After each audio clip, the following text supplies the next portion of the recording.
What is going on, everybody, and welcome back once again. My name is Jordan, also known as JMonster. Thank you for joining me for another replay battle. Today I've got a 2 versus 1 on Seven Kingdoms Total War, a wonderful mod for Attila that brings the world of Ice and Fire to life in the Total War engine. In my opinion, Attila is the best medium to translate George R.R. Martin's fantasy universe into because it is so tactical. There are deployables that you don't see in any of the other games. At least I don't think that Rome 2 has the same kind of length and breadth of the deployable spectrum that Attila has, but they've also got a lot of options in terms of tactics that you want to employ with your units. So for example, your infantry are going to have at least 2 different stances. One of them shield wall, there's like a movable testudo, but there's also like a square formation for your spearmen to help them be extra effective against cavalry and not get swept away, and they've got their own little shield wall formation that helps protect them from arrows. So depending on what you need to be doing, if you're fighting cav, if you're being showered with arrows and that sort of thing, there are options for you to try and keep your forces alive and to turn the tide of battle in your favor. But of course your archers also have multiple kinds of shot, which I think we've seen in some other Attila videos, so I won't go into any more detail on that before we get into the army compositions. But it definitely does give you options when you have needs for certain things at certain times. But in any case, the first army we're looking at today is the Forces of the North, being commanded by Zenixia. He's got 5 units of House Umber heavy lances. Very, very strong on the charge, and of course they're all gold because we gave ourselves an obscene amount of money, because why not? He's got 1 general's bodyguard in the form of the King in the North himself. Rob Stark happens to have a beautiful custom model made by the Seven Kingdoms Total War team, and it's interesting. They don't blink, so it kind of scares the crap out of me, but the work they've done on it is very fine, although it is a little bit uncanny valley, in my opinion. The other guys tend to look a little bit more alive. Oh my god. I say that now, and then we see something like that. Okay, moving on before I never sleep again for the rest of my life. I got 4 units of melee guardsmen right here, who, for the most part, we are playing with a balance patch that was designed specifically for the Game of Thrones RP, which you'll be hearing more about very, very soon, because we have actually started and done our first turn. So the stats are a little bit different, but by and large, all of the melee units pretty much perform the same. So if you throw Tier 3 against Tier 3, they will destroy each other, and you will lose that unit. But yes, he's got 4 units of melee guardsmen, 4 units of guardsmen with longbows, and 4 units of spear guardsmen who have... They all tend to have these like house sigils like emblazoned on the ends of their spears and like tied to a rag or something like that, which I think is really cool. Adds a lot of flavor to the units. Finally, he's also got 2 units of catapults, which in this version they have a lot more ammunition than we're used to. I get the sense that the team intended catapults to be manually fired for the most part, so you're going to be using less ammunition over a longer period of time. So if you just put these on auto fire and let the AI use them, they will run out very quickly, although in this particular version they have, I think, 150% more ammunition. Moving on to Zenixia's ally, we have the Forces of the Stormlands. This is being commanded by one of the Baratheon brothers, Renly, I believe, who is being played by Rory Hannon, I believe his name is. He's got, I think, 4 units of men-at-armed longbows, 3 or 4 units of guardsmen with spears, and a ton of guardsmen with melee. He's got a lot of a really, really deadly high-tier infantry. He's got, I believe, 5 or 6 units of melee guardsmen. He's also got a massive cavalry force here, so I'm seriously outnumbered in terms of cavalry. I think 5 units of the mounted guardsmen and 1 unit of the Renly Baratheon bodyguard. Let's see if we can find him. Yeah, there he is. Again, they don't blink, so it's kind of scary, but yeah, they look fantastic. He's got that beautiful like stag kind of thorny crown. Looks a little bit like Jesus in a lot of ways, just a heavily armored Jesus. In any case, moving on to my army. I'm commanding the Forces of Dorne, so I've got a significant contingent here from House Dane. I think they're in the northwestern portion of Dorne, close to the Dornish Pass, or the Prince's Pass that leads into the Kingdom of Dorne. I've got a ton of these men-at-arms with melee. These are not Tier 3, however. Dorne, I think, is one of the newer factions to be added to the game, so they are not quite finished. But look at these guys. They look freaking cool. I like it. They have their own very distinct look to them, with that purple and gray kind of color palette that I think looks really, really cool. But I've got, I think, 5 or so units of men-at-arms melee. I've also got 3 or 4 units of men-at-arms with longbows, and of course a spear contingent to help me fend off any cavalry. I've got 2 units of mounted men-at-arms who are Tier 2 cavalry. All of my units are Tier 2, so it is going to be really tough for me to deal with a lot of the Tier 3 infantry across the field. But you'll see kind of what happens. I've also got 3 units of catapults, and moving on to the regular Dornish infantry, I've got a ton of these guardsmen. If you guys watch the series, you guys will recognize them right away. I like the look of them. I like those wicked-looking spears, and the very distinct Eastern armor that they all wear. I think I've got 4 or 5 units of these guardsmen. Actually, one thing to note, you'll notice that these guys have a blue bar underneath the green one, indicating that they have a missile unit that they toss before getting stuck in combat. Now, it may be that the developers intend to stick Dorne with Tier 2 units for the most part, but to give them certain advantages like that, because almost none of the other infantry units in the game have a spear unit that they can throw. And when these guys toss it, they will wipe out like half of a unit, so it really kind of balances out in most situations when you manage to get that missile unit working for you. I've also got some guardsmen with bows and spears because I love versatile infantry.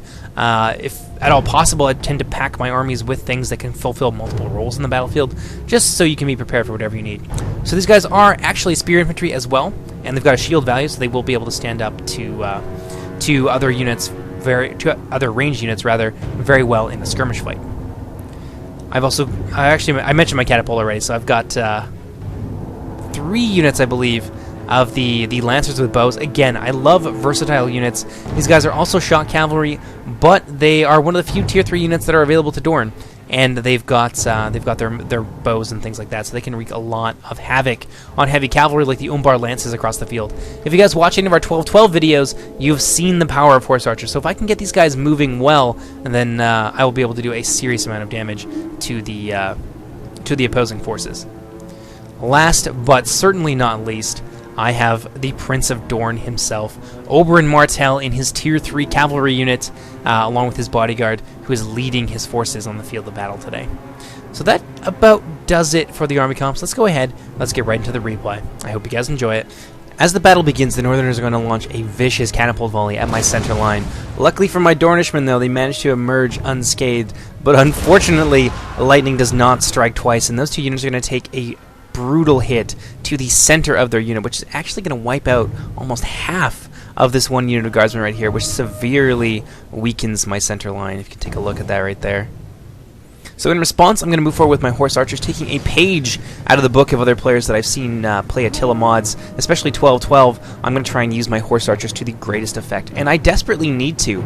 If you look at the disparity in cavalry here, not only are there 5 or 6 northern cavalry on the field, which is more, rather as much as my entire army altogether, there's another 6 of them right across the field on the Baratheon side. So I'm seriously outnumbered, and I need to just whittle these guys down by attrition using heavy shot and my mobility.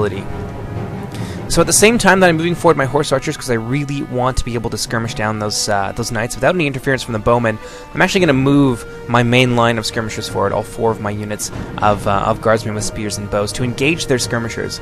So if they decide that they want to focus on my horse archers, I'm going to be able to nimbly pull them away and allow my archers a little bit of time to do their bloody work on the opposing longbows, which will put me ahead in the skirmish fight if I can manage my forces well enough, which I don't appear to be able to do. My lancers with bows taking a couple volleys there from the Stark guardsmen with longbows.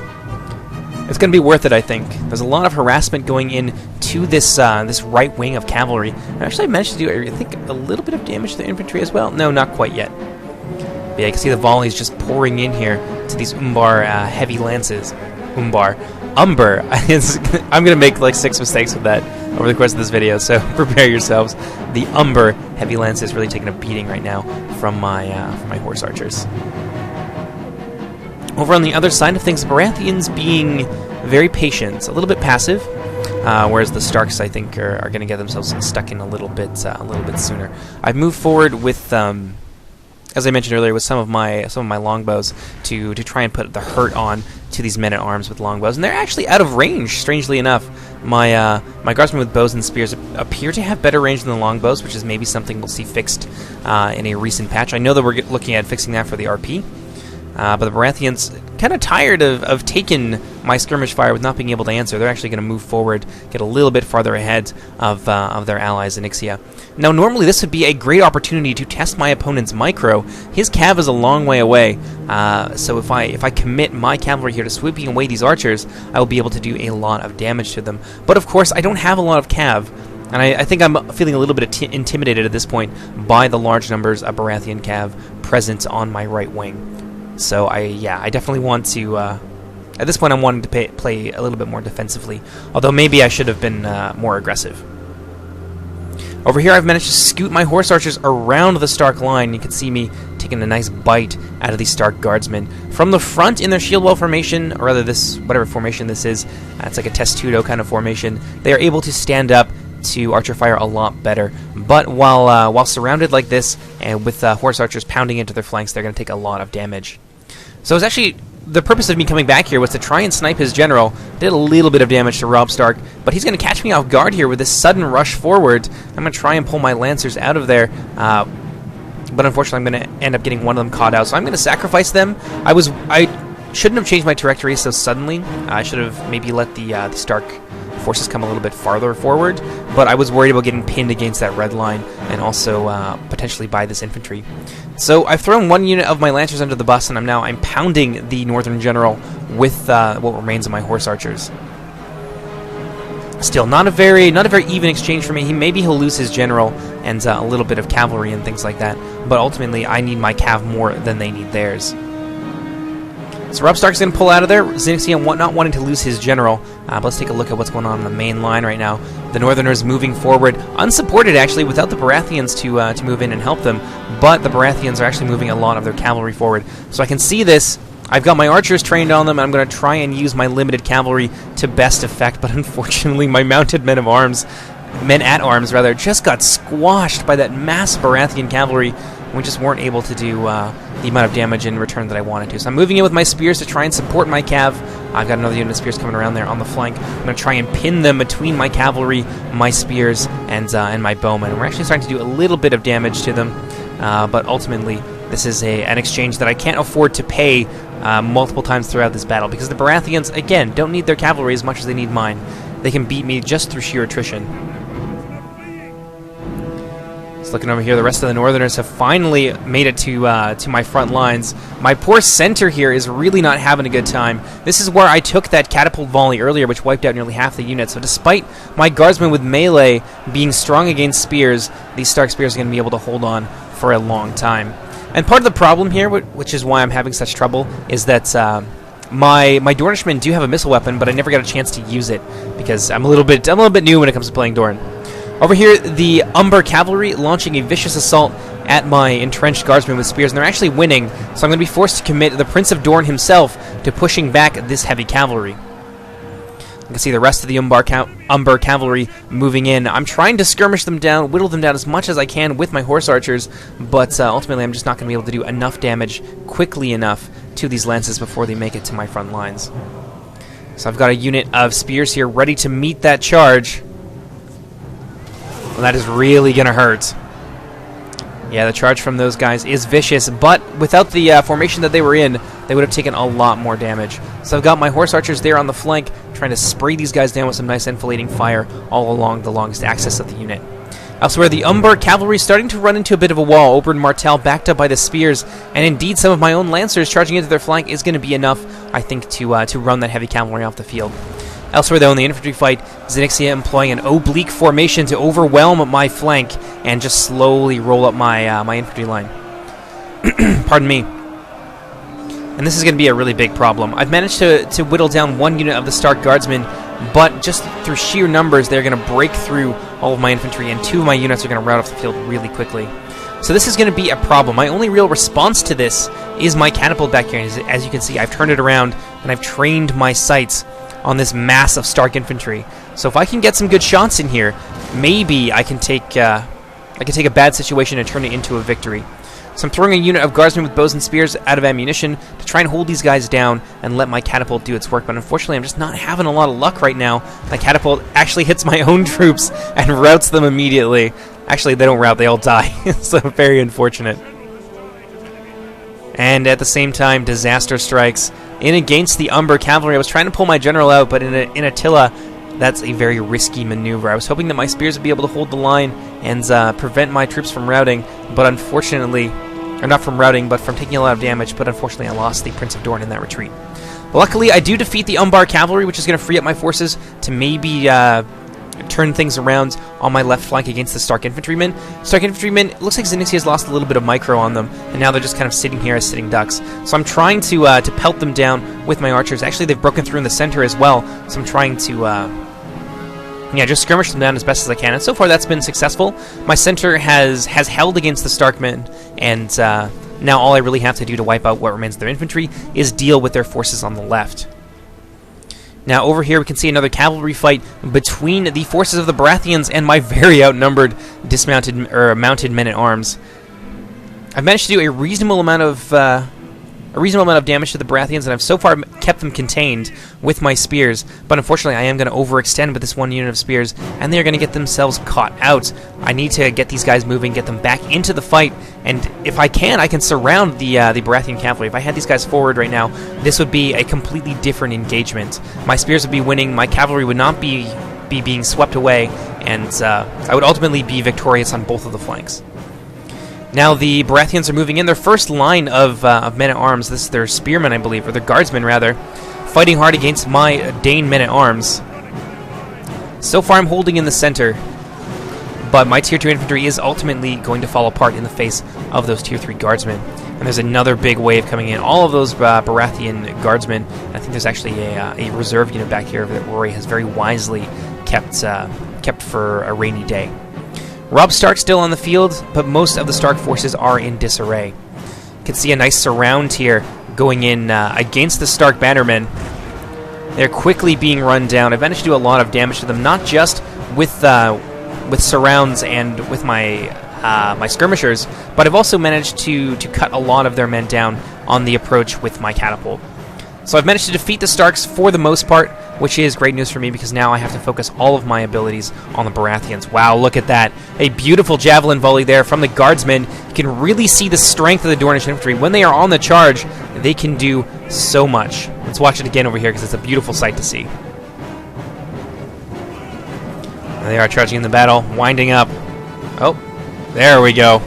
A lot of those Baratheons are going to fall very quickly. Another nice flank shot there from the second unit. The Baratheons now down to less than half. Things looking good so far in the infantry engagement. I've managed to break the Baratheons actually quite quickly on the left, and now I just have to hold here in the center long enough with my men-at-arms to roll up what remains of their line. Unfortunately, there's just so many of them, and I don't have enough troops to hold them back. And there's still all of this Baratheon cav, now very heavily reduced, but I just don't have any more answers to them. I'm out of cav. My spearman wall here is a little bit out of position, so a lot of the Baratheons are going to be able to scoot behind my lines and get into my longbows, which is disastrous. If I could have held on to my longbows and pelted those Baratheons while they're trying to push their way through my spears, things would be much different here on the right flank. And I think this is starting to prove to be a decisive moment in the battle. This cavalry now getting into another unit of my longbows, running them down very, very quickly, and it's all I can do to try and just bring up some infantry to trap these guys behind my lines and try and hold them back. But there's more Baratheons over here, cutting off my reinforcements. My poor men-at-arms with spears not going to be able to get there in time and save my archers. And that's going to leave the Baratheon cavalry free to just run about in the back of my line. I'm trying to drive them back with arrow fire, and I'm bringing in a lot of reinforcements. You can see I've got some cavalry of my own still remaining on the field, and some troops over here that managed to... Actually, I think this is Robb Stark. Oh no, there he is. The King of the North is trying to engage my reinforcements, prevent them from joining up with my main strength, keeping my troops divided. Zenixia is still playing an important part in this battle with his, albeit very limited, forces. Over here, I've got missiles, I've got troops charging into the rear of these Baratheon, I think this is their guardsmen, their melee guardsmen. I want to take these guys down as quickly as possible. They're very strong. Over here, the Baratheon cavalry charging in against another unit of my longbows. I desperately need my skirmishers at this point to try and pin down these Baratheon troops with my infantry, my weaker infantry, and then bring my skirmishers around the flanks. But Rory has taken away that advantage from me very wisely. I am managing to push him back. My lancers with bows getting in there alongside, I believe these are some lancer or some spears with bows. Oh no, I just got 2 units of cavalry in there. Well, what do you know? I got both of my units of cavalry pushing back the Baratheons, but really the damage has already been done. He's cleaned out my skirmish corps, he's broken my flank, and still managed to hold on to his general's bodyguard, surprisingly enough. And we're coming down to the final phases of the battle. You can see some of the Baratheon reserves here. These are their longbowmen, not very strong in melee and very limited numbers, but still, it's a distraction and troops that I have to deal with, but I can't really afford to at this point in time because time is definitely of the essence. Now we're going to fast forward it just a little bit here, running over what remains of the Baratheons. This is Renly Baratheon himself putting up a valiant last stand against my cavalry, but ultimately they are going to shatter, and Rory is going to lose his general. But this is disastrous. You can see the reserve forces, that 1 unit of guardsmen that Rory kept behind for a rainy day. They are now coming in, and they're going to play a decisive role in this engagement. My poor Dornishmen trying to deal with what remains of the guardsmen, but I am going to get kind of caught in a pincer movement here, and this is beautiful. Rory has really managed his troops well in this battle, and I'm gonna pay for it with a lot of Dornish lives. So he's holding me down with his spears, so he's coming in from the flank, rather, with a unit of melee guardsmen. I'm going to try and turn that flank, but unfortunately these beleaguered troops here are going to get caught out nonetheless by the Baratheons, and these guys are just not going to be able to get in a position in time to stop them from encircling my men. I've still got a little bit of cavalry left at this point, I think, but I'm using them to tie up his longbows so that I can prevent him from joining his forces all together and smashing me. And so far, my cavalry have done really well, but I think it might have been a little bit wiser to take that cav while I still had some remaining and use them to hammer and anvil these Baratheon troops.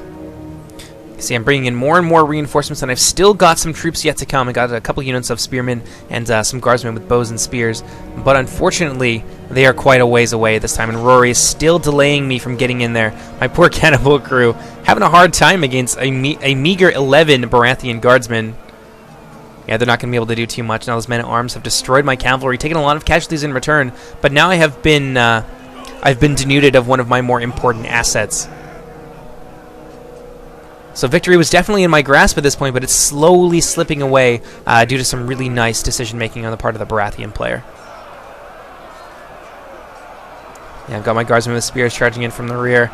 These guys are going to clean up what remains of the Baratheon guardsmen, but again, more delaying tactics from the Baratheons are going to stop me from joining my forces and bringing my full might to bear against Rory's Baratheon troops, which is going to allow him to defeat me piecemeal.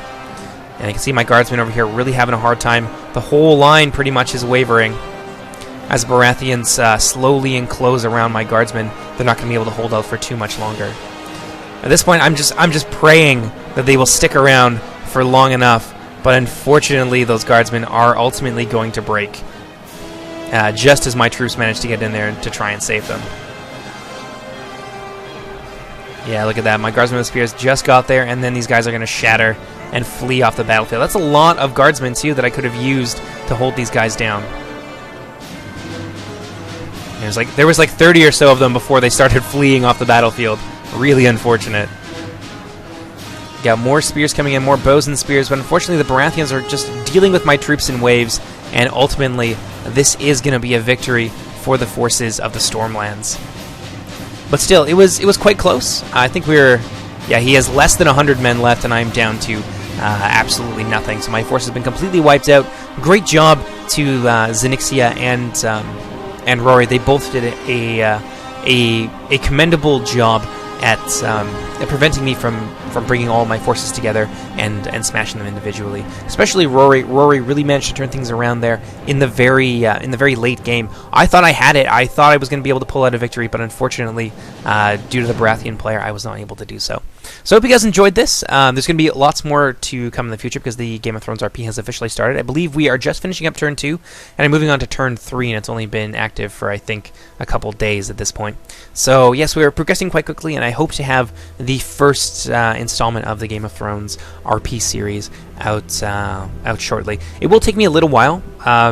Don't get your hopes up for seeing it, I don't know, in like the next few days, because it is very much something that I want to take my time with and do a really good job with. So yeah, I hope you guys enjoyed this replay, and I will see you next time. Take care, everybody. Bye-bye!